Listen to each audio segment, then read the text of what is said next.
And joining us to discuss more about Samsung's success, a man who worked at Samsung headquarters for 6 years, Mark Newman, now a senior research analyst at Sanford C. Bernstein, is with us on the program. Mark, what an experience that must have been.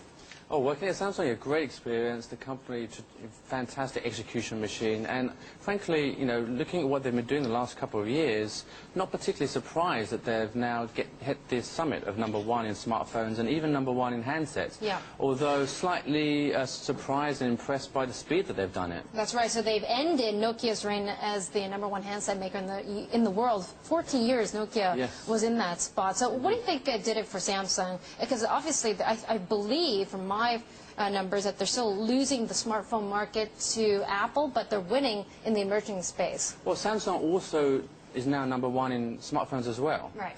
They're now they sold 44 million smartphones last quarter, ahead of Apple. Depends on who you ask, right? IDC, it has different numbers, of course, to Gartner. We're pretty confident it was 44 million, which is ahead of Apple. The issue with Samsung, they don't report the exact numbers, but I'm pretty confident it's going to be in the 44 million range. And really, what's taken Samsung ahead of Nokia is this massive movement from feature phone to smartphones. Although Samsung moved on that bandwagon a little bit late, once they did move on it, they executed perfectly, and now they've reached the #1 in the market share rankings. Yeah, and Samsung will probably retain that #1 spot in the second quarter, according to some analysts. But for the full year, I mean, it's going to be pretty tough, isn't it? It's a close call.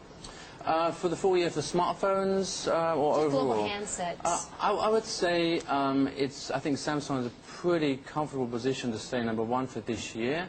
I feel pretty confident that the company is going to continue to execute very, very well. The issue is what they have is they have complete, massive, very broad product portfolio, all the way from high-end to low-end, covering all price points.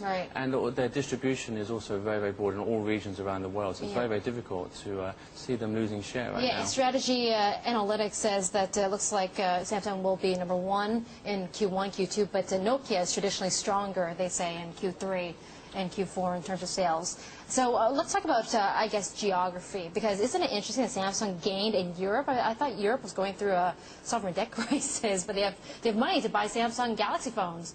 Yeah. Well, Samsung is strong in all regions. I mean, US, Europe, Asia.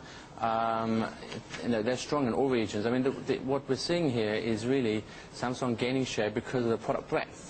You know, a lot of people buy Apple phones, but bear in mind, Apple are only the very, very high-end phones. They're only the $500 plus price point, whereas Samsung has everything from $150 all the way up to $800 price point. So they have all price range for all different people. So overall, in scale, they become much bigger because of that. Yeah, but what about the iPhone 5 introduction? Isn't that expected in September? And does that change the whole scope and picture? iPhone 5 definitely will have a big impact, and you can see that in terms of the Apple lovers, what they always do is they stop purchasing the quarter before the next iPhone comes out, and when the next iPhone does come out, the orders just ramp up significantly. And you'll see that again with the iPhone 5. However, Samsung has the Galaxy S3 coming out May 3rd. So I think that is going to also be a pretty significant product. Yeah, I know you have a buy call on Samsung shares, but personally, what phone do you use? I'm curious. I have a BlackBerry because that's what's given to me by work. I have an iPhone. I gave that to my wife. I don't actually use it personally. You got a Samsung Galaxy somewhere? And I also have a Galaxy, which I play around with sometimes, but that's more for playing around. And then I also have an iPad as well. My goodness, so you're really technically savvy, aren't you? And I also have a Samsung Galaxy Tab as well, but I prefer the iPad. Yeah, it's overdoing it. Okay, good to see you this morning, Mark. Very interesting. Mark Newman there joining us from Sanford C. Bernstein.